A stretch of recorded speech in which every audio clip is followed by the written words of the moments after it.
কখনো কোনো এক ছোট গ্রামে যেখানে মাটির রাস্তায় ধুলো আর ভাগ্য হাত ধরাধরি করে চলত, সেখানেই বাস করত আসলাম। এক সাধারণ মানুষ, কিন্তু মনে প্রাণে পরিষ্কার। তার ঘর ছিল মাটির, কিন্তু প্রত্যাশার দেয়ালগুলো ছিল উঁচু। তার সাথে ছিল কেবল তার বিশ্বস্ত সঙ্গী ফারিস, এক বাদামি রঙের শক্তিশালী কুকুর, যার চোখে মানুষের চেয়েও বেশি বোধশক্তি ছিল। প্রতিদিন ভোরের সূর্যের আগে আসলাম জঙ্গলের দিকে যেত। সে পুরনো গাছের কাঠ কাটত, সেগুলো দিয়ে আটি বাঁধত এবং তারপর গ্রামের বাজারে বিক্রি করত। যা মিলত তাই যথেষ্ট ছিল, কিছু রুটি, সামান্য দুধ আর অল্প কিছু খেজুর। বাকি রাতগুলো ক্ষুধার্ত অবস্থায় কাটাতে হতো। কিন্তু দারিদ্র্য কেবল পেট পোড়ায় না, কখনো কখনো হৃদয়ও পুড়িয়ে দেয়। আসলামের স্ত্রী সায়রা ছিল অপরূপ সুন্দরী, কিন্তু তার কথাবার্তা বিষের চেয়েও কঠিন। সে গরিব হওয়াকে পাপ মনে করত এবং আসলামকে অপদার্থ, ব্যর্থ ও দুর্ভাগা বলে প্রতিদিন তাকে ছোট করত। এক সন্ধ্যায় আবহাওয়া অদ্ভুত ছিল। মেঘ ডাকছিল, বাতাস আর্তনাদ করছিল, আর গাছের ডালপালাগুলো যেন ভাঙা স্বপ্নের মতো দুলছিল। ভিজতে ভিজতে আসল কাঠের আটি কাঁধে নিয়ে ঘরে পৌঁছাল।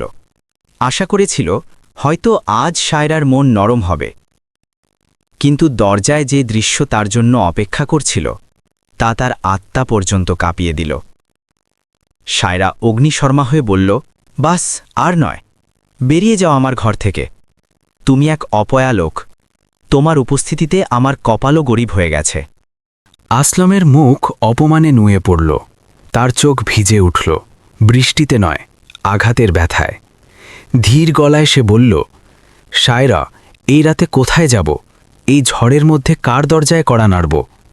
সায়রা হাসল, কিন্তু সেই হাসি ছিল ক্ষতের মতো। যেখানে খুশি যাও, ওই কুকুর ফারিসের সাথে থাকো, ও তোমার চেয়ে বেশি কাজের। কথা শুনেই আসলামের বুক ভেঙে গেল, কিন্তু কোনো শব্দ বের হল না। সে আটিটা কাঁধে তুলে নিল, এবার কাঠের নয়, কষ্টের। ফারিস তার পেছন পেছন চলতে শুরু করল, যেন সে বলছিল, আমি আছি, তুমি একা নও। গ্রামের শেষ প্রান্তে পৌঁছে আসলাম এক পুরনো নিম গাছের নিচে বসে পড়ল।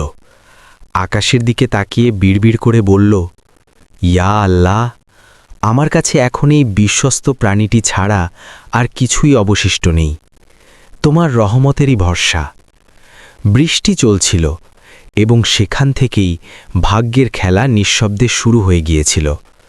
কিন্তু আসলাম কি জানত যে এই ঝড়ো রাত কেবল কষ্টের শেষ নয়, বরং এমন এক শুরু যা পুরো গ্রাম কয়েক শতাব্দী ধরে মনে রাখবে। রাত গভীর হচ্ছিল, ঠান্ডা বাতাস কাপড় ফুঁড়ে শরীরে এমনভাবে বিঁধছিল যেন অতীতের যন্ত্রণা কোনো তাজা ক্ষতে লবণের ছিটা দিচ্ছে। আসলাম নিম গাছের নিচে বসেছিল এবং ফারিস তার কোলে মাথা রেখে ধীরে ধীরে নিঃশ্বাস নিচ্ছিল, যেন তার নীরব উপস্থিতিই একমাত্র ভরসা। কিছুক্ষণ পর যখন বৃষ্টি কমল, আসলাম উঠে চারদিকে তাকাল।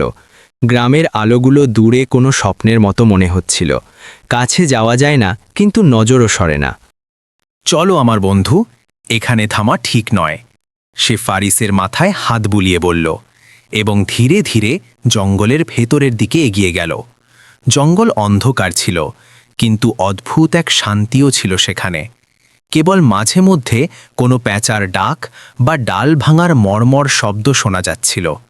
চলতে চলতে আসলামের পা হঠাৎ থেমে গেল। সামনে এক পুরনো ভাঙা কুঁড়ে ঘর। দেয়ালে শ্যাওলা জমে আছে, ছাদ নুয়ে পড়েছে, আর দরজা অর্ধেক ভাঙা। তবুও মনে হচ্ছিল যেন সেটি কারো জন্য অপেক্ষা করছে। আসলাম আলতো করে দরজা ঠেলল। তার শব্দ অন্ধকারে এমনভাবে প্রতিধ্বনি হল যেন জঙ্গল নিজেই নিঃশ্বাস বন্ধ করে নিয়েছে। ভেতরে গিয়ে সে কিছু শুকনো কাঠ জোগাড় করল এবং চকমকি পাথর দিয়ে আগুন জ্বালাল। হালকা আলো ছড়িয়ে পড়তেই কুঁড়েঘরের চেহারা বদলে গেল। এখন সেটি ভয়ের নয়, বরং ক্লান্ত মনে হচ্ছিল, ঠিক আসলামের মতো। ফারিস পাশে বসে লেজ নাড়াতে লাগল, যেন বলছিল, এখন এখানে ঠিক আছে। আসলাম মাটির ঠান্ডা মেঝেতে বসে বিড়বিড় করল, দারিদ্র্য আমাকে কি মিটাবে ফারিস, যখন তুমি আমার সাথে আছো? তার গলায় কষ্ট ছিল, কিন্তু হার মানার সুর ছিল না। কিছুক্ষণ পর যখন মানুষ ঘুম আর জাগরণের মাঝামাঝি অবস্থায় থাকে, যেখানে সত্যি আর স্বপ্ন দুইই শোনা যায়, ফারিস হঠাৎ গর্জন শুরু করল। তার চোখ কুঁড়েঘরের এক অন্ধকার কোণে নিবদ্ধ ছিল। আসলম ঘাবড়ে গেল। কি হয়েছে বন্ধু, কোনো জানোয়ার আছে? কিন্তু ফারিস ডাকল না। সে থাবা দিয়ে দ্রুত মাটি খুঁড়তে শুরু করল। আসলম মশাল তুলে ওইদিকে আলো ফেলল। ওখানের মাটি অস্বাভাবিকভাবে দেবে গিয়েছিল, যেন কেউ বহু বছর আগে কিছু চাপা দিয়ে রেখেছে। হৃৎপিণ্ডের স্পন্দন বেড়ে গেল। ইয়া আল্লাহ, এটা কি? কাঁপানো হাতে সেও খুঁড়তে শুরু করল। কিছুক্ষণের মধ্যেই তার হাত কাঠের মতো শক্ত কোনো জিনিসের সাথে ঠেকল। আসলমের দম আটকে গেল। এটা একটা সিন্দুক। ফারিস থেমে গিয়ে তার দিকে তাকালো, যেন সে আগে থেকেই সব জানত। আসলাম মাটি পরিষ্কার করে পুরনো কাঠের বাক্সটি ওপরে তুলল। সেটি বন্ধ ছিল এবং তাতে লাগানো তালা বছরের পর বছরের নীরবতার সাক্ষ্য দিচ্ছিল। কিন্তু এই সিন্দুকে কি বরকত লুকিয়েছিল, নাকি নতুন বিপদ? সেটা তো কেবল ভাগ্যই বলতে পারত। আসলমের হাত কাঁপছিল। তার সামনে পড়ে থাকা সিন্দুকটি কোনো সাধারণ কাঠের বাক্স ছিল না, আর না ছিল কোনো সাধারণ পুরনো জিনিস।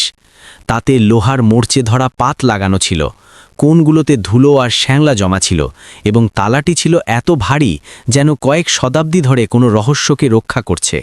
মশালের হালকা শিখা সিন্দুকের ওপর পড়ছিল এবং তার ছায়া মাটির দেয়ালে কোনো অজানা গল্পের রূপ নিচ্ছিল। আসলাম ধীরে ধীরে বিড়বিড় করল, ইয়া আল্লাহ, এটা কি সত্যি আমার সামনে, নাকি আমার ক্লান্ত চোখের ভুল? ফারিস হালকা স্বরে ডাকল, যেন জবাব দিচ্ছে, না, এটা বাস্তবতা। আসলাম তালা ধরে টান দিল। তালা নড়লও না। সে আরও জোর লাগালো, কিন্তু সেটি অনড় হয়ে রইল, যেন বন্ধ জিনিসটি খুলতে ভয় পাচ্ছিল। সে চারদিকে তাকিয়ে পাশে পড়ে থাকা একটি ভারী পাথর তুলে নিল। হৃৎস্পন্দন দ্রুততর হচ্ছিল। ইয়া রব, যদি এতে মঙ্গল থাকে তবে আমার জন্য খুলে দাও, আর যদি এতে বিপদ থাকে তবে আমাকে রক্ষা করো। দুয়ার পর সে পাথর তুলল এবং জোরে তালায় আঘাত করল। প্রথম আঘাতে কেবল শব্দ হল, দ্বিতীয় আঘাতে তালা সামান্য ভাঙল, তৃতীয় আঘাতে তালা মাটিতে পড়ে গেল। এক মুহূর্তের জন্য পুরো পৃথিবী চুপ হয়ে গেল। বাতাস থামেনি, কিন্তু মনে হলো সময় থমকে গেছে। আসলম ধীরে ধীরে সিন্দুকের ঢাকনা তুলল। ঢাকনা খুলতেই মশালের শিখা কেঁপে উঠল, যেন সেও চমকে গেছে। আর তারপর তার সামনে জ্বলে উঠল এমন এক দৃশ্য যা দেখে তার নিঃশ্বাস আটকে গেল। সিন্দুকটি সোনার মোহর, আশরাফি, রঙিন রত্ন আর পুরনো আমলের ভারী হাড়ে ঠাসা ছিল। কিছু জিনিস এত সূক্ষ্ম কারুকাজে তৈরি ছিল যে কেউ দেখলেই বুঝবে এগুলো সাধারণ মানুষের জিনিস নয়। আসলমের চোখ ভিজে এলো। ইয়া আল্লাহ, এটা কি সত্যি? তুমি কি আমার ডাক শুনেছ? সে হাঁটু ঘেরে বসে পড়ল, মাথা নিচু করে দোয়ায় মগ্ন হল। ফারিস তার পাশে বসে লেজ নাড়াতে লাগল, যেন সে আগে থেকেই জানত যে এই রাত কেবল কষ্টের নয়, অলৌকিক কিছুরও। আসলম কিছুক্ষণ সেই ধনদৌলত নিঃশব্দে দেখল। সে কোনো কিছুতেই হাত দিল না। ধীরে ধীরে বলল, সম্পদ মানুষকে বদলে দেয় বন্ধু, কিন্তু আমি চেষ্টা করব যেন আমার হৃদয় সেখানেই থাকে যেখানে আজ আছে। মশালের আলো কুঁড়েঘরে ছড়িয়ে পড়ছিল। বাইরে রাত শান্ত ছিল, কিন্তু ভেতরে ভাগ্যের সবচেয়ে বড় দাস্তান লেখা হওয়া তখনও বাকি ছিল। কিন্তু হয়তো পৃথিবী এত দয়ালু হয় না, আর এই সম্পদ কেবল রহমত নয়, বরং এক অগ্নি পরীক্ষাও হতে যাচ্ছিল। সকালের প্রথম কিরণ কুঁড়েঘরের ভাঙা দেয়াল দিয়ে ভেতরে আসছিল। সারা রাত জেগে থাকার পরেও আসলমের চোখে ক্লান্তি ছিল না, বরং ছিল এক অজানা দীপ্তি। সে সম্পদের দিকে তাকিয়েছিল, যেন এখনও বিশ্বাস করতে পারছে না যে এসব সত্যিই তার। কিন্তু এক কথা সে ভালো করেই বুঝে গিয়েছিল, সম্পদ যত বেশি চমকায় তার ছায়া ততটাই গভীর হয়। সে দীর্ঘশ্বাস নিয়ে সিন্দুকের ঢাকনা ধীরে ধীরে বন্ধ করে দিল। ফারিস হালকা গর্জন করল, যেন জিজ্ঞেস করছে, তুমি একে ছুঁয়ে কেন রাখছ না? কেন ভয় পাচ্ছ?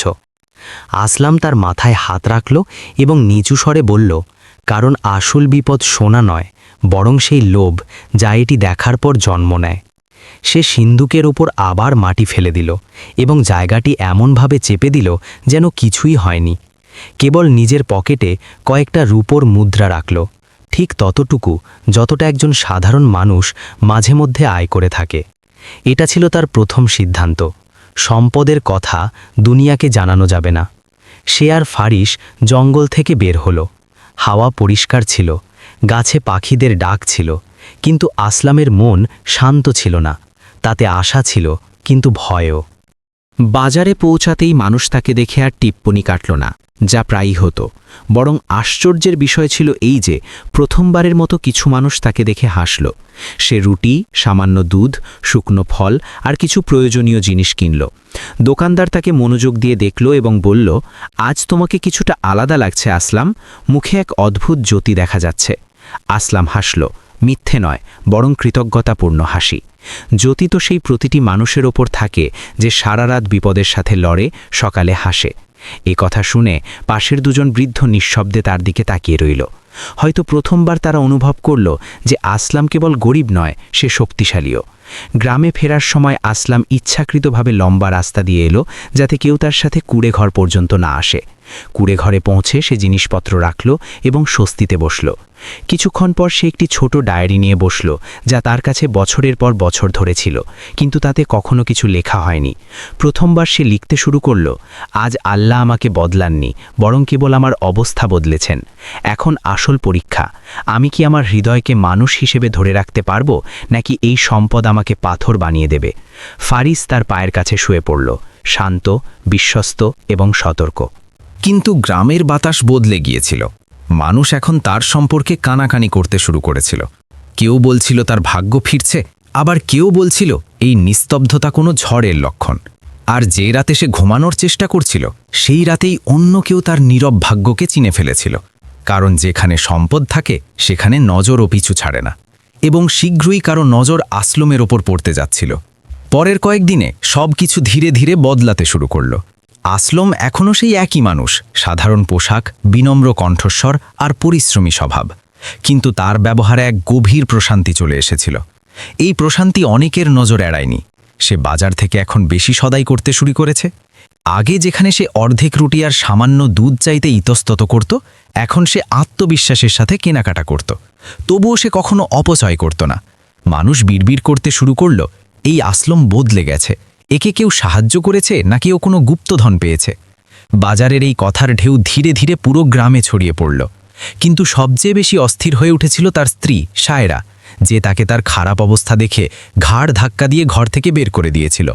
রাতে সে ঘরের জানালা দিয়ে দূরে জ্বলতে থাকা সেই কুঁড়ে ঘরটি দেখত। যে জায়গা থেকে সে তাকে বের করে দিয়েছিল, এখন সেই জায়গা মানুষের আলোচনার বিষয় হয়ে দাঁড়িয়েছে। একদিন তার বান্ধবী বলল, শায়রা, তুমি ওকে হারিয়ে ফেলেছ, ও এখন অন্য এক উচ্চতায় আছে। তার চোখে এক মুহূর্তের জন্য ঈর্ষা এবং অনুশোচনা দুটোই খেলে গেল। ওদিকে জঙ্গলের পাশে আসলাম তার নতুন পরিকল্পনায় ব্যস্ত ছিল। সে এখনও সম্পদ থেকে কেবল প্রয়োজনটুকু নিত এবং বাকিটা মাটির নিচে রেখে দিত। সে ঠিক করেছিল এই সম্পদকে মন্দ বাতাসের মতো ছড়াতে হবে, ঝড়ের মতো নয়। সে ওজনে কারচুপি ঠিক করতে লাগল। এখন মানুষ বাজারে তার কাছে ছোটখাটো প্রয়োজনে ধার চাইতে আসত এবং সে প্রতিবার হেসে বলতো, ধার নয়, ভরসা মনে করে নিন। কিন্তু প্রতিটি ভালোর ছায়ায় এমন একজন মানুষ থাকে যার অন্যের সুখ সহ্য হয় না। সেই লোকটি ছিল জহির। জহির ছিল এক লোভী দোকানদার যে সবসময় তার মালের সাথে ভেজাল মেশাতো এবং বেশি দাম নিত। যখন সে দেখল মানুষ ধীরে ধীরে আসলামের প্রতি বিশ্বাসের সাথে এগিয়ে যাচ্ছে, তখন তার ভেতর আগুন জ্বলে উঠল। সে তার সঙ্গীদের বলল, এই গরিব কাঠুরিয়া হঠাৎ এত আত্মবিশ্বাসে কিভাবে হলো? নিশ্চয়ই কিছু লুকাচ্ছে। তার চোখে সন্দেহ নয়, লোভ চমকাচ্ছিল। আর লোভ যখন জেগে ওঠে, তখন মানুষ কেবল দেখে না, পিছু নিতে শুরু করে। সেই রাতে যখন চাঁদ মেঘের আড়ালে লুকিয়েছিল, জহির চুকিসারে জঙ্গলের পথে আসলামের কুড়েঘর পর্যন্ত পৌঁছালো। সে ঝোপের আড়ালে লুকিয়ে দেখতে লাগল আসলাম কি করে, কোথায় যায় আর কি লুকায়। দূরে বসা ফারিস যেন তার উপস্থিতি টের পেয়েছিল। সে মাটিতে থাবা গেড়ে নিচু স্বরে গর্জন করতে থাকল। জহিরের চোখ বড় বড় হয়ে গেল যখন সে দেখল আসলাম প্রতি রাতে মাটি খুঁড়ছে এবং সকালে তা আবার ঢেকে দিচ্ছে। এখন আর সন্দেহ নয়, তার লালসা জেগে উঠেছে। এখন আর গল্প কেবল আসলাম আর সম্পদের রইল না। এখন কারো নজর সেই রহস্যের ওপর স্থির হয়ে গেছে, আর সেই নজর দোয়ার নয়, বরং বিনাশের। দিন কাটতে লাগল এবং আসলামের জীবনে ধীরে ধীরে নতুন জৌলুস আসতে লাগল। গ্রামের প্রান্তে তার ছোট দোকানটি এখন কেবল দোকান ছিল না, সেটি বিশ্বাসের এক আধার হয়ে উঠেছিল। সেখানে ওজন কখনো কম হতো না, আর কথাবার্তাও কখনো কর্কশ হতো না।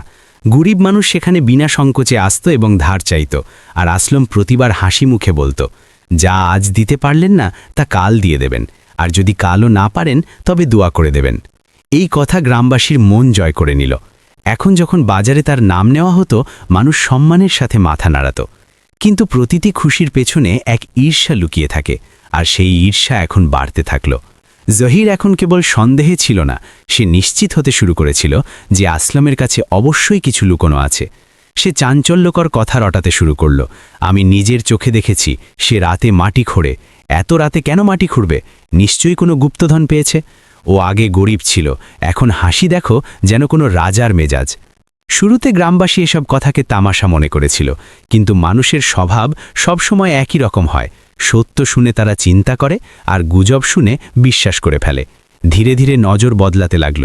বাজারে যখন আসলম যেত, মানুষের মধ্যে কানাকানি চলত, দেখো ওই সেই লোক, ভাগ্য নয়, ওর কাছে কোনো গোপন রহস্য আছে।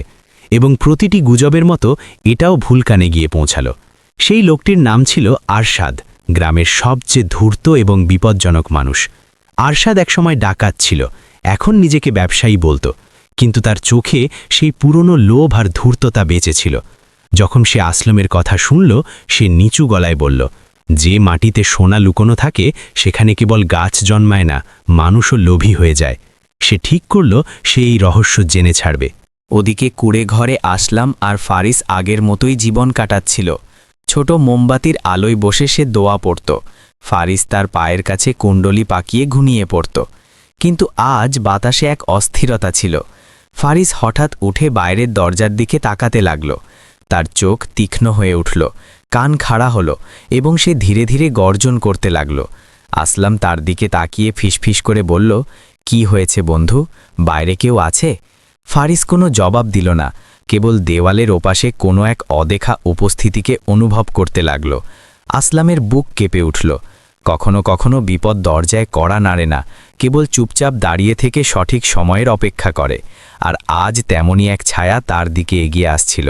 কারণ যখন লোভ জাগে তখন মানুষ চোর নয়, শিকারী হয়ে যায়। আর এখন কেউ আসলামকে শিকার মনে করতে শুরু করেছিল। রাত গড়িয়ে যাচ্ছিল, কিন্তু কুড়েঘরের চারপাশের বাতাসে অস্থিরতা ভাসছিল। আকাশ মেঘে ঢাকা ছিল এবং দূরে কোথাও নেকড়ের ডাক অন্ধকারে হারিয়ে যাচ্ছিল। আসলাম মোমবাতির হালকা শিখার সামনে বসেছিল এবং ফারিস দরজার দিকে সতর্ক নজরে তাকিয়েছিল, যেন সে মানুষের চেয়ে বেশি অন্ধকার উদ্দেশ্য পড়তে পারে। সেই রাতে আরশাদ কুড়েঘর থেকে খুব বেশি দূরে ছিল না। ঝোপের আড়ালে লুকিয়ে সে প্রতিটি নড়াচড়া, প্রতিটি শ্বাস, প্রতিটি শান্ত পদক্ষেপে নজর রাখছিল। সে ফিসফিস করে নিজেকে বলল, এখন খেলা শুরু হবে। আসলাম, চলো দেখি তোমার কাছে কি রহস্য লুকানো আছে। সকাল হলে গ্রামের পরিবেশ আগের মতো ছিল না। মানুষ এখনও আসলমের কাছ থেকে মাল কিনত, কিন্তু আগের সেই উষ্ণতা ছিল না। কেউ হাসত, কিন্তু হাসির পেছনে প্রশ্ন লুকানো ছিল। কেউ নিচু স্বরে কথা বলতো, আর আসলম কাছে আসতেই চুপ হয়ে যেত। কিন্তু সে তখনও তেমনই বিনম্র ছিল। সেই একই শালীনতা, সেই একই নমনীয়তা, সেই চেহারার দৃঢ় শান্তি। এক বৃদ্ধা মহিলা তার দোকানে এলো। তার চোখে অস্থিরতা আর আশা দুটোই ছিল।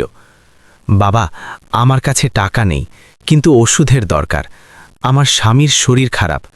প্রথমে সে একটু থামল, ভাবছিল আসলম কি এখন বদলে গেছে। কিন্তু আসলম হাসল এবং জিনিসগুলো তার থলেতে রাখতে রাখতে বলল, আম্মা, দোয়া করবেন, সেটাই সবচেয়ে বড় প্রতিদান। বৃদ্ধার চোখ দিয়ে জল গড়িয়ে পড়ল। সে দোয়া দিল, আল্লাহ তোমার ঝুলি যেন কখনো খালি না করেন। এ কথা শুনে পাশে দাঁড়িয়ে থাকা দুজন লোক অবাক হয়ে গেল। একজন অন্যজনের কানে কানে বলল, যে মানুষ বিনামূল্যে জিনিস দেয় তার কাছে অনেক সম্পদ আছে, নিশ্চয়ই ও কোনো গুপ্তধন পেয়েছে।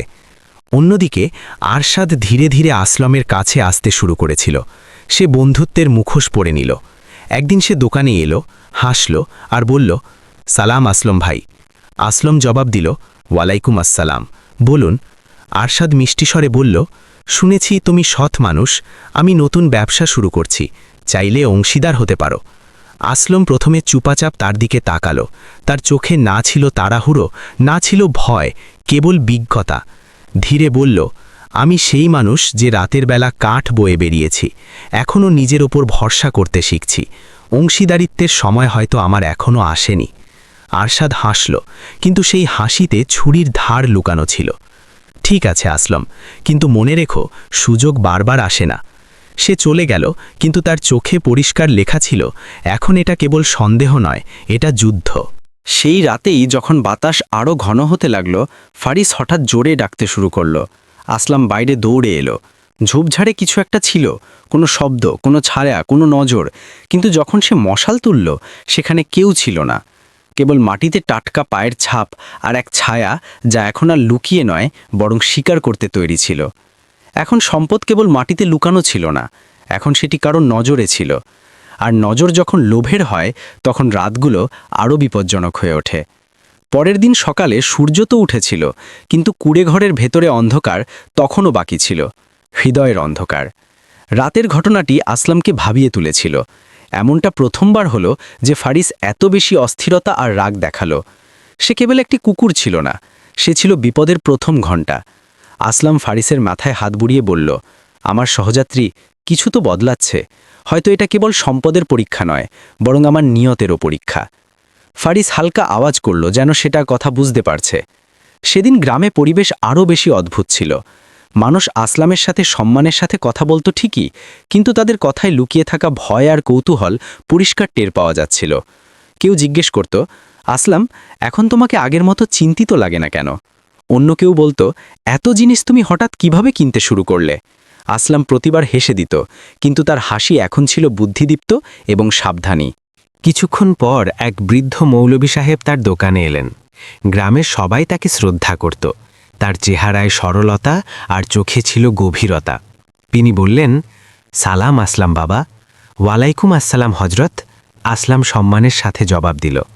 মৌলভী সাহেব তাকে মনোযোগ দিয়ে দেখলেন এবং নরম স্বরে বললেন, মানুষের কথাবার্তা বদলে যাচ্ছে, আর যখন মানুষ প্রশ্ন করে তখন জবাব কেবল একটি জিনিসই দেয়, কর্ম। আসলাম কিছুটা ঝুঁকে বলল, হজরত, যদি আমার ভাগে রহমত এসে থাকে, তবে আমি চাই না সেটি কারোর জন্য বোঝা হয়ে দাঁড়াক। মৌলভী সাহেব হাসলেন। মনে রেখো বাবা, আল্লাহ যখন কাউকে দেন, তখন তার পরীক্ষাও বেড়ে যায়। সম্পদে বরকত তখনই হয় যখন হৃদয়ে তওবা আর হাতে সাদাসিদে ভাব থাকে। এ কথা বলে তিনি চলে গেলেন। তার কথাগুলো বাতাসের অনেকক্ষণ প্রতিধ্বনিত হতে লাগল, যেন কোনো সতর্ক বাণী আর দোয়া একসাথে। ওদিকে আরশাদ এখন কেবল সন্দেহে ছিল না, সে পরিকল্পনা করে ফেলেছিল। সে তার সবচেয়ে বিশ্বস্ত লোকদের ডাকল। ওই গরিবের ভাগ্য বদলে গেছে, হঠাৎ বিনা কারণে কেউ ধনী হয় না, সে ঠান্ডা গলায় বলল। এক লোক বলল, তাহলে এখন কি করবেন? আরশাদ ধূর্ত হাসির সাথে বলল, এখন আমরা বন্ধুত্বের আড়ালে সত্য বের করব, আর যদি সত্য না পাওয়া যায়, সে টেবিলে রাখা ছুরিটি আঙুল দিয়ে ছুল। তবে অন্য পথও আছে। তার লোকগুলো একে অপরের দিকে তাকাতে লাগল। কারো চোখে ছিল ভয়, আর কারো চোখে ছিল সেই একই লোভ, যা মানুষকে আর মানুষ থাকতে দেয় না। রাত এলো খুব ধীর পায়ে, খুব নিস্তব্ধভাবে। কুঁড়েঘরের বাইরে হাওয়া বইছিল, ঘাসের ছায়া মাটিতে দুলছিল, আর সেই নিস্তব্ধতায় ফারিস হঠাৎ উঠে বসল।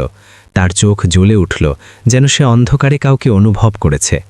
আসলাম তাকে দেখল।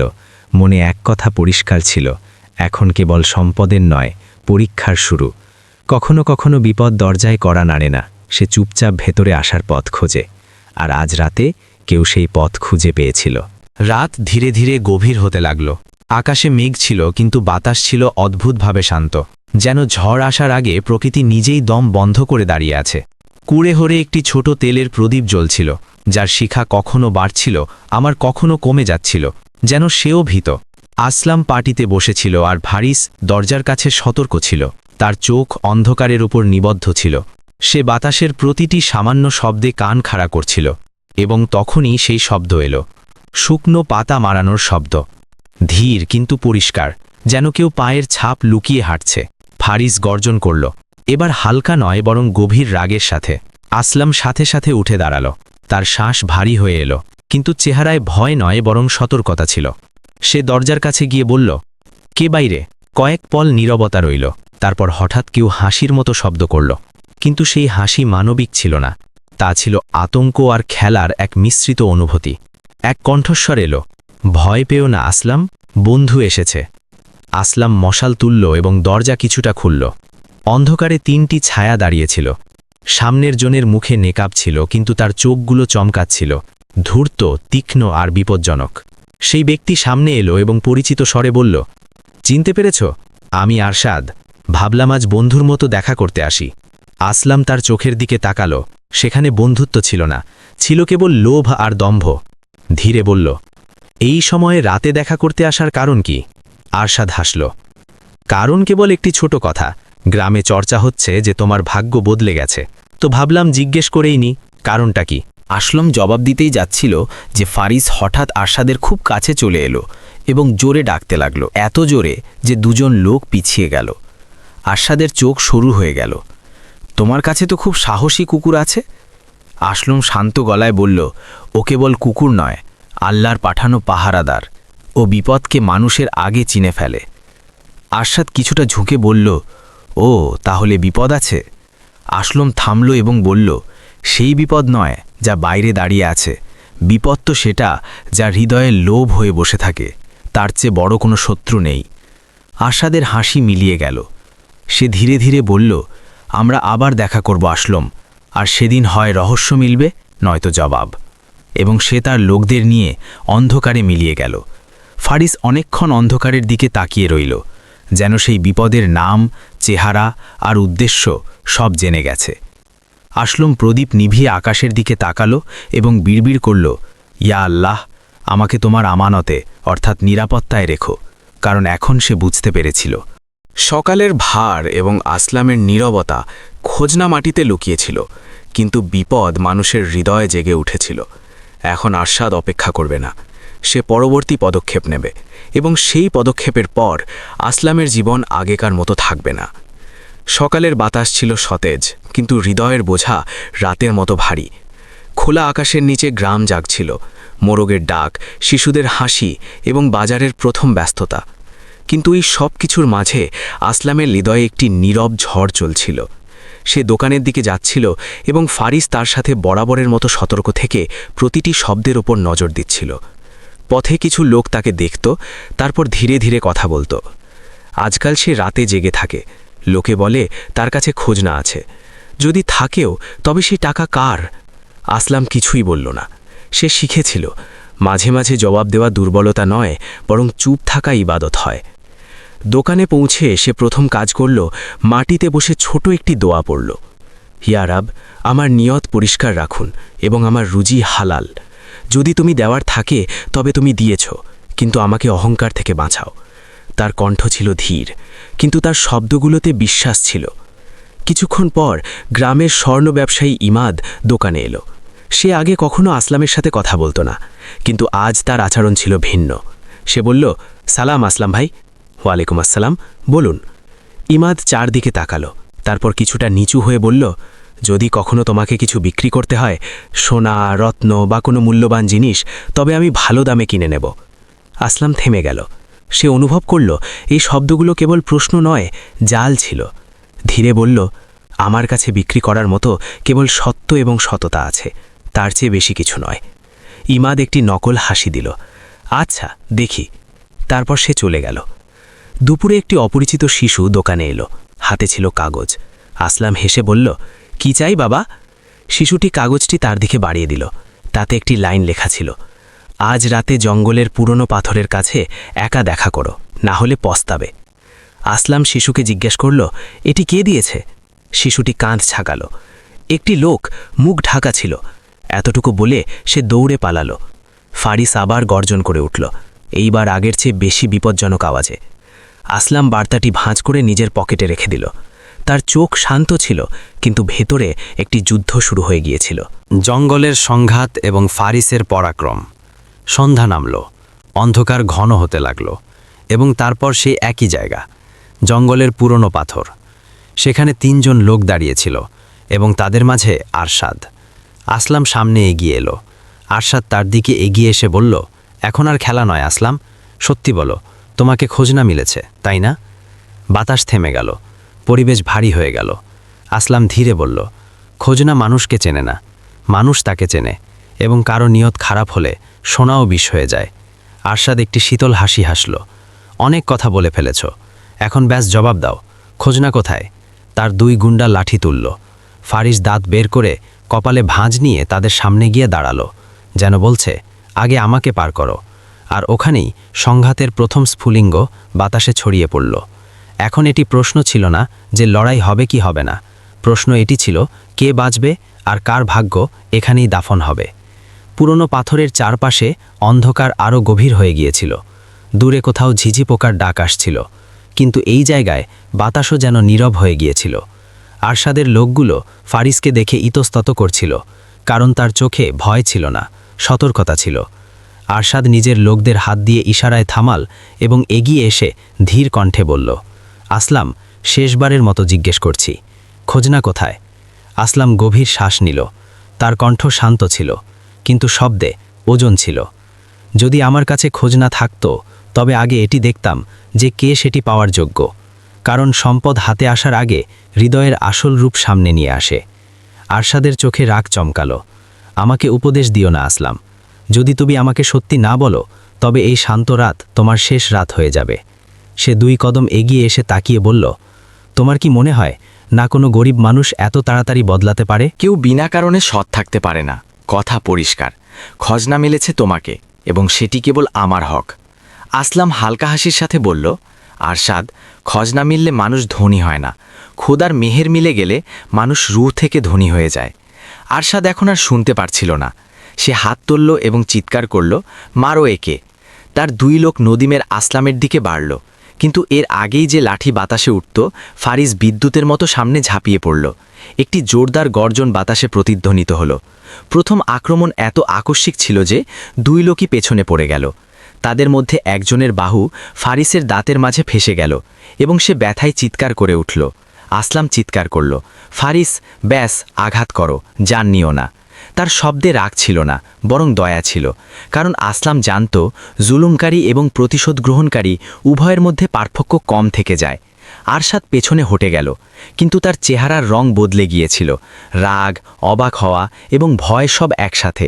সে চাপা গলায় বলল, এটি তো কেবল শুরু আসলাম, তুমি বোঝো তুমি জিতে গেছ না, তুমি এখন শত্রুতা কিনেছ। আসলাম দৃঢ়ভাবে বলল, শত্রুতা করা মানুষ ছোট হয়, কিন্তু ক্ষমা করা মানুষের হৃদয়ে আল্লাহ বাস করেন, এবং আমি চেষ্টা করব যে আমি সেই পথেই থাকব। আরশাদ চেঁচাল, দেখা যাক। সে এবং তার লোক অন্ধকারে গায়েব হয়ে গেল। আসলাম সেখানেই মাটিতে বসে পড়ল। তার হৃদয় দ্রুত স্পন্দিত হচ্ছিল। ফারিস তার কাছে এলো এবং নিজের মাথা তার কোলে রেখে দিল, যেন বলছে, আমি আছি, তুমি একা নও।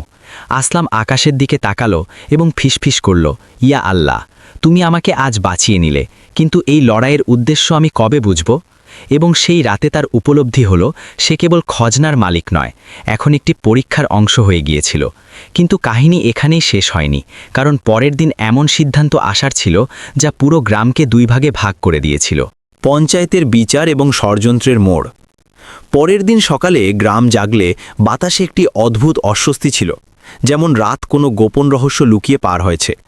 কিছু লোক ক্ষেতের দিকে যাচ্ছিল, কিছু জল ভরছিল, কিন্তু প্রতিটি চেহারায় একটিই প্রশ্ন ছিল, গত রাতে জঙ্গলে কি হয়েছে?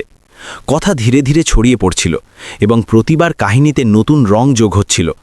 শুনেছি আসলাম আরশাদের ওপর হামলা করেছে। না, আমি শুনেছি ফারিস কারো হাত ছেড়ে ফেলেছে। হয়তো সত্যিই সে খজানা পেয়েছে, তবেই সে রাতে ঘুরে বেড়ায়। যত মানুষ তত কথা, এবং মানুষ যখন সত্য জানে না, তখন গুজবকে সত্য বলে মেনে নেয়। সকাল হতেই গ্রামের মুরব্বীরা এবং পঞ্চায়েত প্রধান পঞ্চায়েত ডেকে নিলেন। মাটির চত্বরে দড়ি বিছানো হলো এবং মানুষ জড়ো হতে লাগল। আসলাম চুপচাপ সেখানে পৌঁছালো, মাথা নিচু এবং সাথে ফারিস। আরশাদ আগে থেকেই উপস্থিত ছিল, তার হাত ব্যান্ডেজ দিয়ে বাঁধা ছিল এবং চেহারায় সাজানো ব্যথা ও আসল রাগের মিশ্রণ। সে সবার সামনে গলা উঁচিয়ে বলল, গ্রামবাসী, আমি তোমাদের জিজ্ঞেস করছি, এটি কি ইনসাফ যে একজন গরিব কাঠুরে হঠাৎ ধনী হয়ে যাবে, আর যখন তাকে প্রশ্ন করবে সে হামলা করে দেবে? ভিড়ের মধ্যে চাঞ্চল্য ছড়িয়ে পড়ল। এক লোক বলল, যদি এটি সত্য হয় তবে একে জবাব দিতে হবে। দ্বিতীয়জন বলল, আর এই কুকুরটি এত বন্য কেন হয়ে গেল? ফারিস গর্জে উঠল, কিন্তু আসলাম হাত রেখে তাকে শান্ত করল। পঞ্চায়েত প্রধান কড়া গলায় বললেন, আসলাম, তোমার ওপর অভিযোগ আছে যে তুমি রাতে আরশাদ এবং তার লোকদের ওপর হামলা করেছ। কি বলার আছে? আসলাম ধীরে মাথা তুলল। তার কণ্ঠ ক্লান্ত ছিল, কিন্তু সত্য দৃঢ় ছিল। আমি কারো ওপর হামলা করিনি। ওই লোকগুলো রাতে আমার কুটিরের কাছে এলো, ধমকালো, এবং ফারিস কেবল আমার হেফাজত করেছে। আরশাদ তৎক্ষণাৎ বলল, মিথ্যা।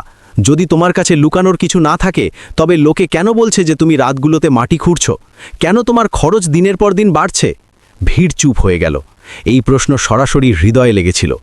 আসলাম গভীর শ্বাস নিল এবং বলল, হ্যাঁ, আমি রাতে মাটি খুঁড়ি। ভিড় একসাথে ফিসফিস করতে লাগল, দেখেছ, আমি বলেছিলাম খজানা ওখানেই আছে। আসলাম আগে বলল, কারণ আমি আমার ভয়কে দাফন করছি, কারণ আল্লাহ আমার উপর রহমত করেছেন, এবং আমি ভাবছি যে কিভাবে সেই নেকিকে মানুষের কাজে লাগানো যায়। ভিড় থেমে গেল। বিভ্রান্ত কিন্তু উৎসুক আরশাদ হাসল। যদি সত্য বলছো, তবে কসম খাও যে তুমি খজনা পাওনি। আসলামের চোখে হালকা ব্যথা এবং গভীরতা ফুটে উঠল।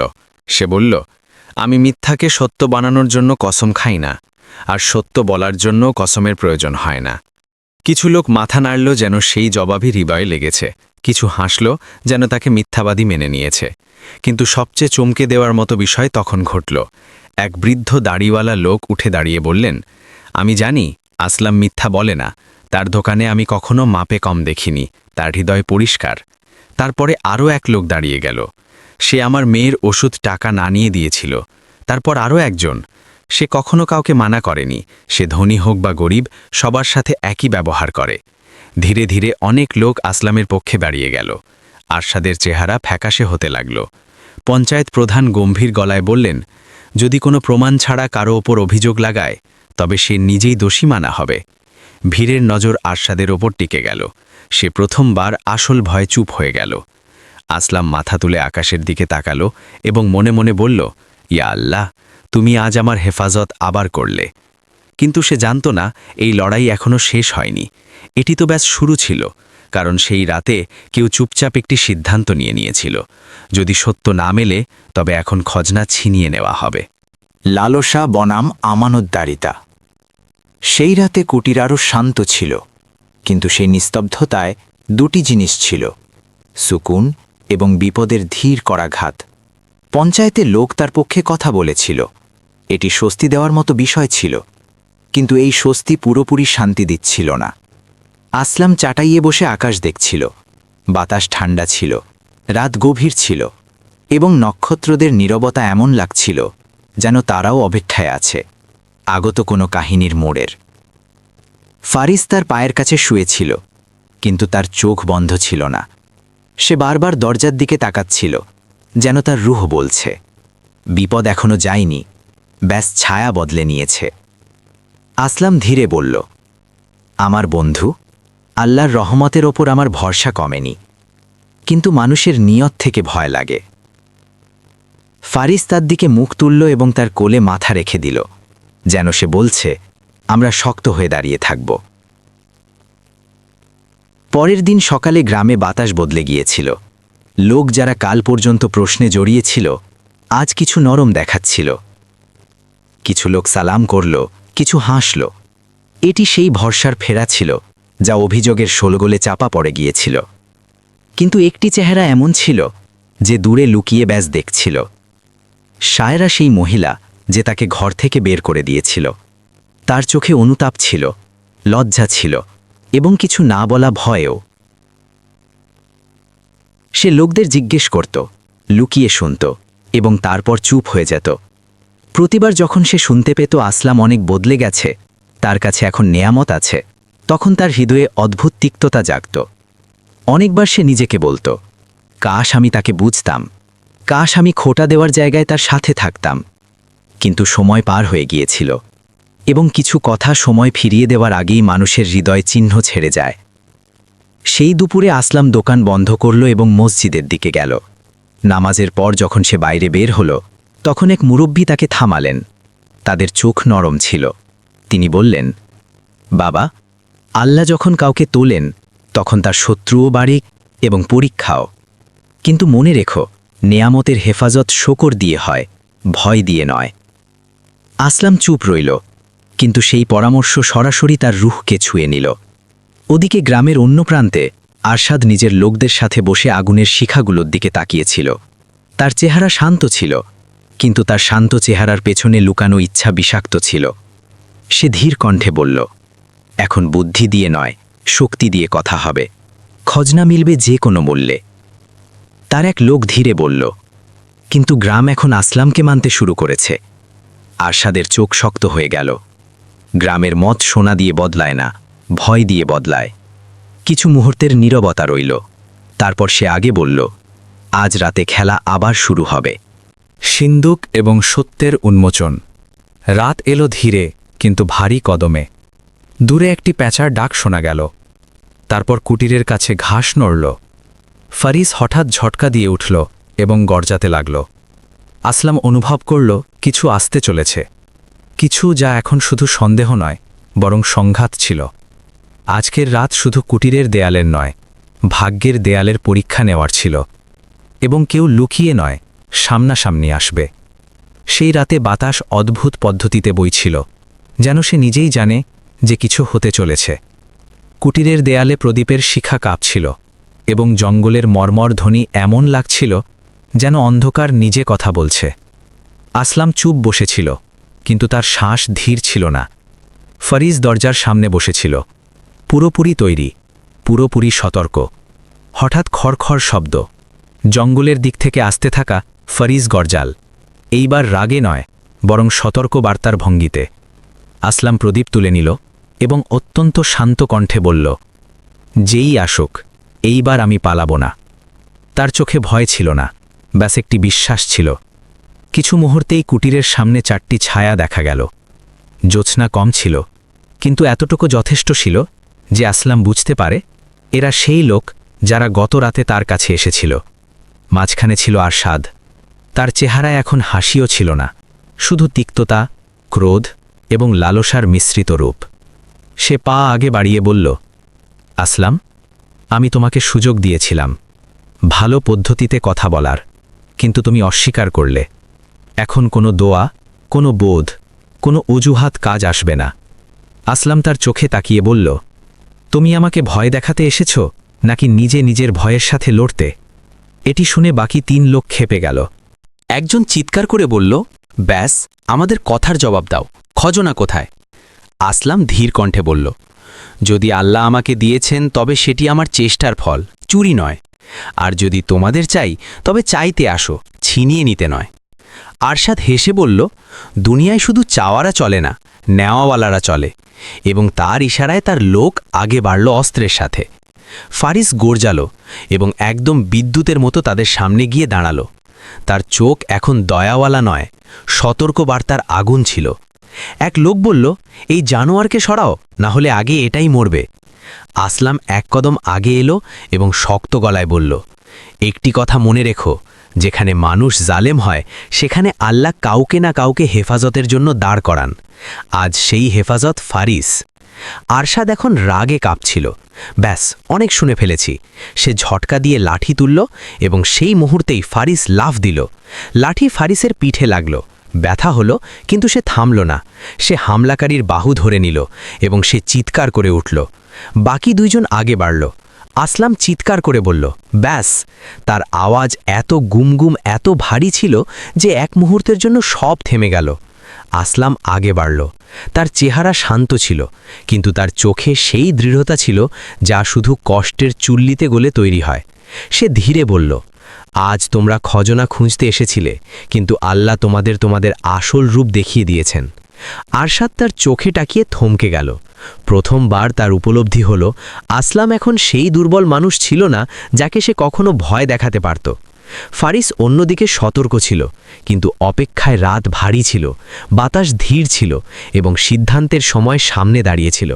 কিন্তু কাহিনী এখনও শেষ হয়নি, কারণ পরের মুহূর্তেই একটি আওয়াজ এলো যা পুরো পরিবেশের মোড় বদলে দিল। এবং সেই আওয়াজ কোনো মানুষের নয়, ভাগ্যের ছিল। বংশ পরম্পরার সাক্ষী এবং আসলামের উত্তরাধিকার। সেই পরিবেশ থমকে ছিল, যেন পুরো দুনিয়া সেই এক মুহূর্তকে থামিয়ে দাঁড়িয়ে আছে। আরশাদের লোক এখনও অস্ত্রের সাথে তৈরি ছিল। ফারিস গড় যাচ্ছিল এবং আসলামের চোখে সংকল্পের শিখা জ্বলছিল। তখনই টন্ন কোথাও দূরে ধাতুর মতো নিরেট এবং তীক্ষ্ণ স্বরগঞ্জল। এমন লাগল যেন কেউ লোহাকে পাথর দিয়ে আঘাত করেছে। সব থেমে গেল। ফারিস মাথা তুলল এবং মনোযোগ দিয়ে শুনতে লাগল। তার লেজ ধীরে ধীরে নাড়া বন্ধ হল।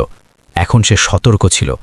একবার আরও টন্ন, এইবার আওয়াজ আরও বেশি পরিষ্কার ছিল। আরশাদের চেহারায় বিস্ময় ফুটে উঠল।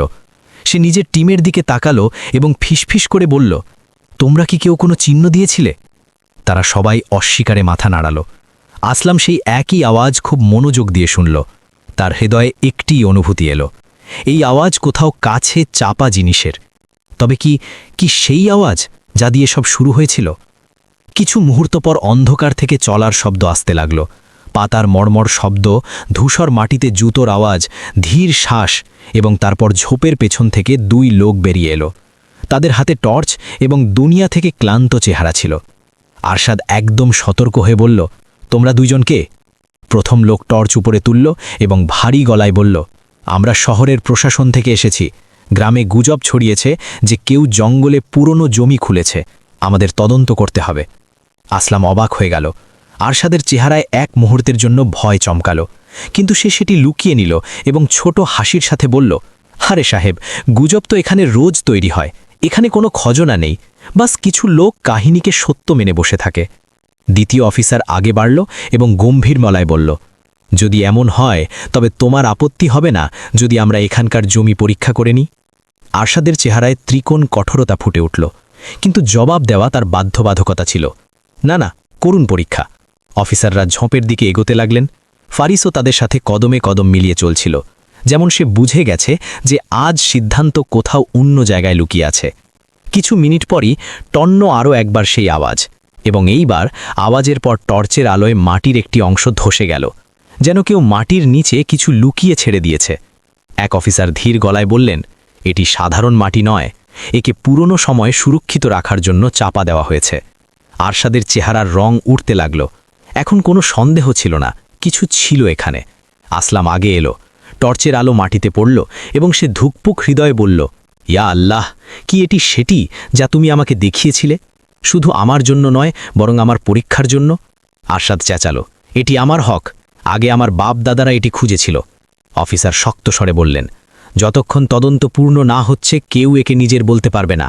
জ্যোৎস্না এবং টর্চের আলো একসাথে মাটিতে পড়ছিল, এবং সেখানেই এক লোহার পুরনো সিন্দুক অর্ধেক দেখা যাচ্ছিল। ইতিহাস শ্বাস নিচ্ছিল, এবং ভাগ্য এখন কারো একার নয়, সবার। সরাসরি আদালত হয়ে গিয়েছিল একটি।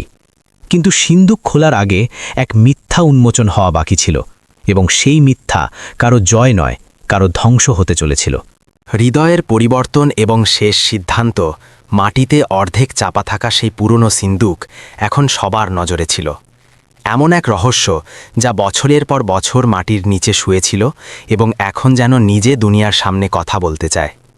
টর্চের আলো সিন্দুকের মরচে পড়া ধাতুর উপর পড়ছিল, এবং যেমন যেমন মাটি সরছিল বাতাস ভারী হয়ে যাচ্ছিল।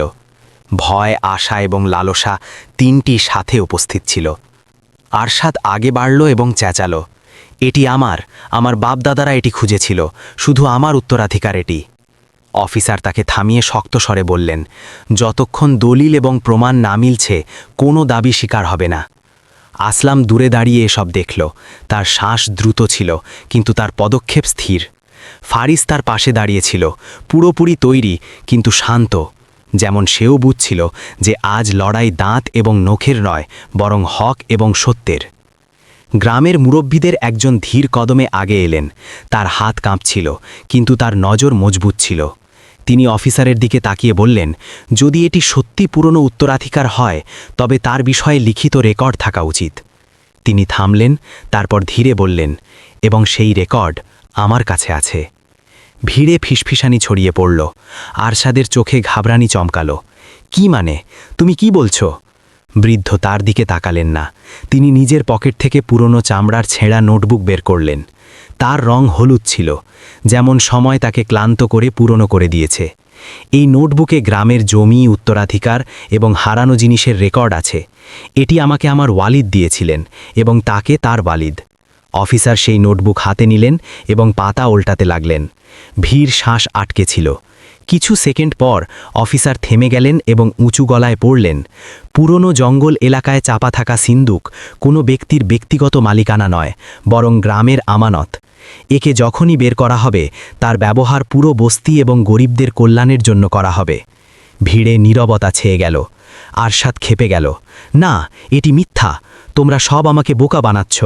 সে নোটবুকের দিকে ঝাঁপালো, কিন্তু ফারিস তৎক্ষণাৎ তার সামনে এসে দাঁড়ালো। তার গর্জন এখন সতর্ক বার্তা নয়, সীমা ছিল। অফিসার কঠোরতার সাথে বললেন, দলিল পরিষ্কার বলছে এই খজানা গ্রামের, কোনো এক মানুষের নয়। কিছু লোক খুশিতে কেঁদে ফেলল, কিছু অবাক হয়ে দাঁড়িয়ে রইল, কিন্তু এক চেহারা এমন ছিল যে সবার পেছনে লুকিয়ে ভয় এবং অনুতাপের মাঝে হারিয়ে গিয়েছিল। শায়রা। তার চোখে জল ছিল, কারণ আজ সত্য, তার চিন্তা, তার সিদ্ধান্ত এবং তার অহংকার তিনটিকেই আঘাত করেছিল। আসলাম আগে বেড়ে ধীর গলায় বলল, দেখলে আরশাদ, তুমি আমার বিরুদ্ধে লড়তে থাকলে কিন্তু আল্লাহ পরিষ্কার বলে দিলেন সম্পদ বাটোয়ারার জন্য, হয় ছিনিয়ে নেওয়ার জন্য নয়। আরশাদ তার দিকে তাকালো, এইবার রাগে নয়, বরং সেই মানুষের মতো যে নিজের হার লুকিয়ে উঠতে পারছে না। রাত নীরব ছিল না। এখন সে সাক্ষ্য দিচ্ছিল যে মিথ্যে কখনো জিততে পারে না এবং সত্য দেরিতে এলেও সবার চেহারা বদলে দেয়।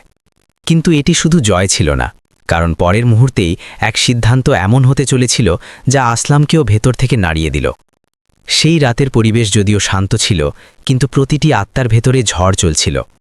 সিন্দুক সামনে পড়েছিল, অর্ধেক খোলা, মাটিতে চাপা, যেন সেও অপেক্ষা করছে যে এখন এর মালিক কে ঠিক করে। মুরব্বী, অফিসার এবং গ্রামবাসী পাশে দাঁড়িয়েছিল। জ্যোৎস্না মাটিতে ছড়িয়েছিল এবং বাতাসে এমন এক নিস্তব্ধতা ছিল যাতে না বলা প্রশ্নেরও আওয়াজ শোনা যেতে পারত। কিছুক্ষণের নীরবতার পর পঞ্চায়েত প্রধান বললেন, এখন যখন এটি প্রমাণিত হয়ে গেছে যে এটি খোঁজনা পুরো গ্রামের, তবে আমাদের এটি ঠিক করতে হবে যে এটি খোলার হক কাকে দেওয়া হবে। ভিড়ে কিছুটা শোরগোল উঠল। এক লোক বলল, আসলাম, কারণ এটি সবার আগে দেখেছে। দ্বিতীয়জন বলল, না, গ্রামের মুরব্বী খুলবেন। তৃতীয়জন ডাকল, কোনো এমন ব্যক্তি যার হৃদয়ে লালসা নেই। আরশাদ মুষ্টি বন্ধ করে চুপ দাঁড়িয়েছিল। তার হাড় পরিষ্কার দেখা যাচ্ছিল। আসলাম এক কদম আগে বাড়ল। সবার নজর এখন তারই ওপর ছিল। সে ধীর গলায় বলল, যদি আপনারা সবার অনুমতি হয় তবে আমি কিছু বলতে চাই। ভিড় শান্ত হয়ে গেল। আসলাম চারদিকে তাকাল। সেই চেহারাগুলোর ওপর যা কখনো তাকে সন্দেহ করত, আজ ভরসার আশার সাথে দাঁড়িয়েছিল। এই খোঁজনা আমার কারণে বের হয়নি, এটি তো আগে থেকেই এখানে ছিল। এটি আল্লাহর আমানত, আর আমানত কখনো নিজের জন্য রাখা হয় না, বিলিয়ে দেওয়া হয়। তারপর সে সবচেয়ে অবাক করার মতো কথা বলল, আমি এই সিন্দুক খুলব না। আমি চাই একে সেই খুলুক যাকে আল্লাহ গ্রামের মুরব্বী এবং পথ প্রদর্শক বানিয়েছেন। সবার চেহারা সেই দিকে ঘুরল। সেই বৃদ্ধ লোক যে রেকর্ডের কিতাব এনেছিলেন তার চোখে জল ভরে এলো। হয়তো এই কারণেই যে সে প্রথমবার অনুভব করল ইজ্জত বয়স দিয়ে নয়, নিয়ত দিয়ে মেলে। সে ধীর কদমে সিন্দুকের কাছে এলো, মাটি সরাল এবং তার মরচে পড়া হুক হাতে নিল। ভিড় শ্বাস আটকে দেখতে লাগল। আরশাদ হঠাৎ চেঁচালো, এটি নাটক, এক গরিব মানুষ এত নেক কিভাবে হতে পারে? এটি ঢং। আসলাম তার দিকে ঘুরল। এইবার সে হাসল না, সে শুধু এতটুকু বলল, যে হৃদয়ে জ্বালা থাকে তাকে খয়রাতও বিষ লাগে। আরশাদ কিছু বলার জন্য মুখ খুলল, কিন্তু তার শব্দই আটকে গেল, কারণ পরের সেকেন্ডেই বৃদ্ধ সিন্দুক খুলে দিলেন। ঢাকনা ধীরে ধীরে উঠল, বাতাসে মাটি এবং পুরনো কাঠের সুগন্ধ ছড়িয়ে পড়ল, এবং তারপর ভিড়ের চোখ বড় হয়ে গেল, কারণ সিন্দুকে সোনা রূপা বা জহরত ছিল না, বরং পুরনো কিতাব, মানচিত্র, মোহর এবং এক সিল করা দলিল ছিল। আসলাম আগে বাড়ল, সে দলিল তুলল।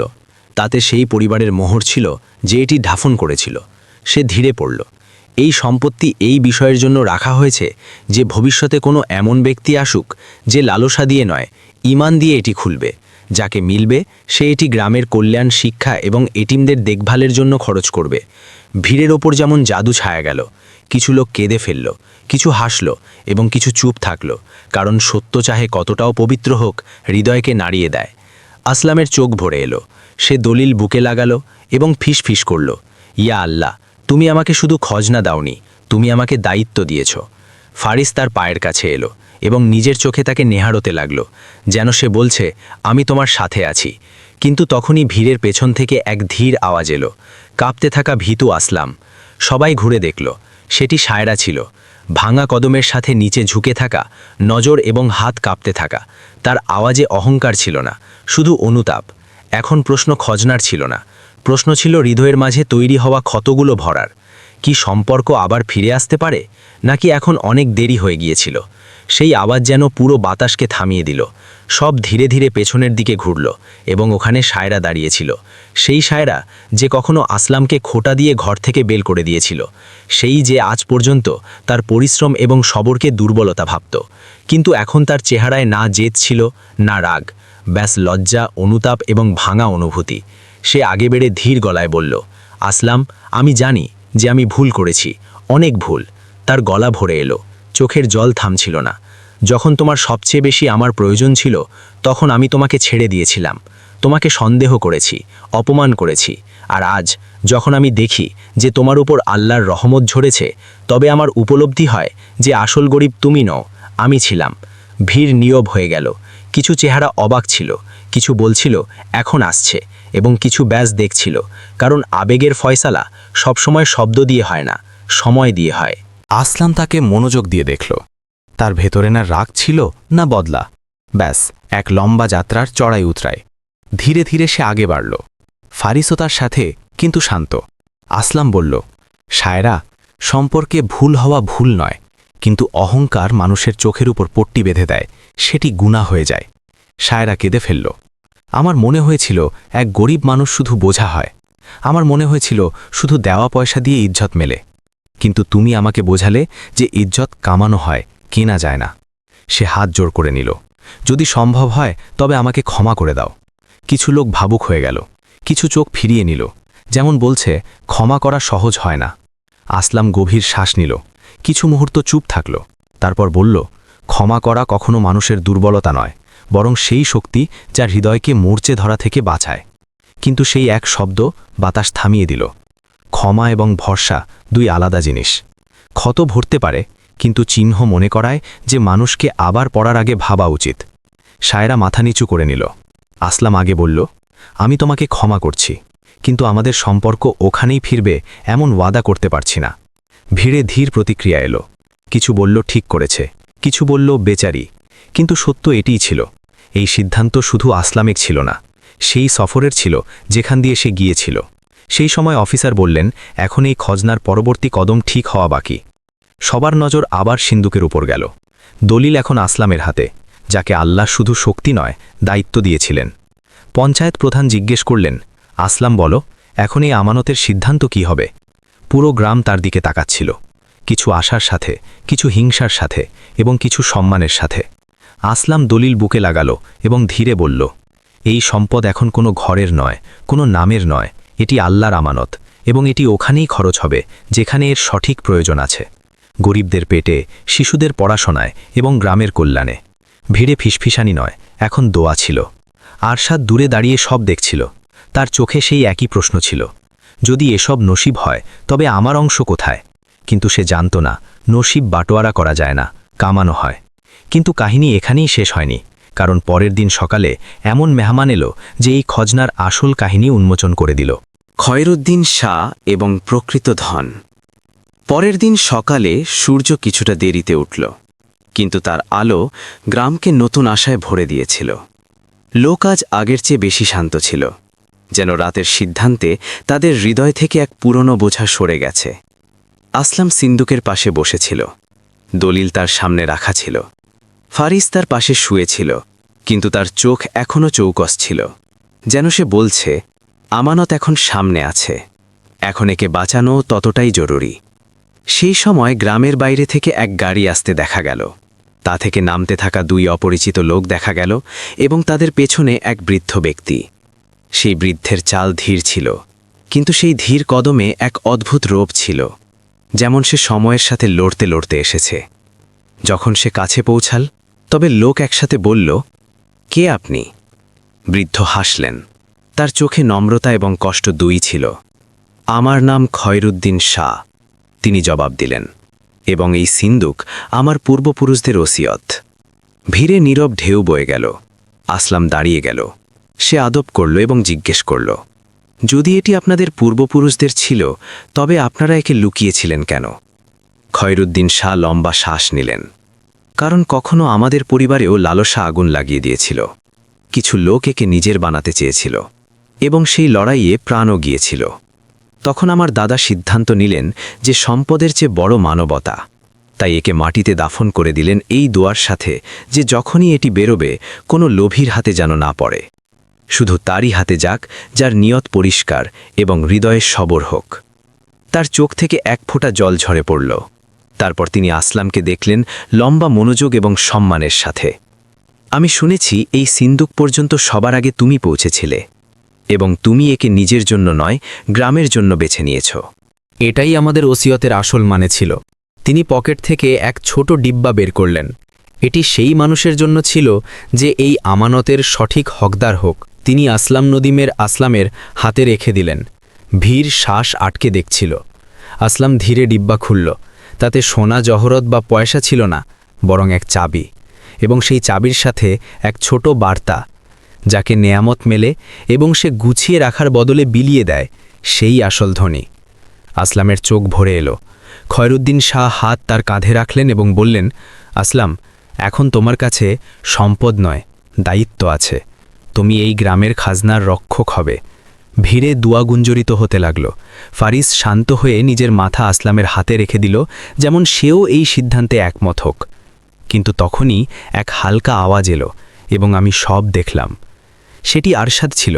তার চেহারা বদলে গিয়েছিল। এখন তাতে রাগ নয়, বরং ভেঙে যাওয়া মানুষের বেবসী ছিল। সে জিজ্ঞেস করল, কি এই খাজনায় আমার জন্যও কোনো জায়গা আছে? ভিড় এক মুহূর্তের জন্য থমকে গেল। আসলাম তার দিকে তাকালো, তারপর বলল, হ্যাঁ। আরশাদ অবাক হয়ে গেল। আসলাম আগে বলল, কারণ এই সম্পদ শুধু নেক মানুষদের জন্য নয়, বরং তাদের জন্য যারা নিজেদের বদলাতে চায়। আরশাদের চোখ থেকে জল বয়ে এলো। হয়তো সে প্রথমবার হার শিখছিল না। সেই দিন গ্রামে এক সিদ্ধান্ত হলো, সিন্দুকের সম্পত্তি দিয়ে স্কুল তৈরি হবে, ইয়েতিম এবং বিধবাদের জন্য ঘর তৈরি করা হবে, এবং সেই খাজনার পাহারাদারি আসলামের হাতে সঁপে দেওয়া হলো। লোক তাকে শুধু মালিক বলেনি, বরং আমানতদার। সেই সন্ধ্যা যখন সব চলে গিয়েছিল, আসলাম আকাশের দিকে তাকাচ্ছিল।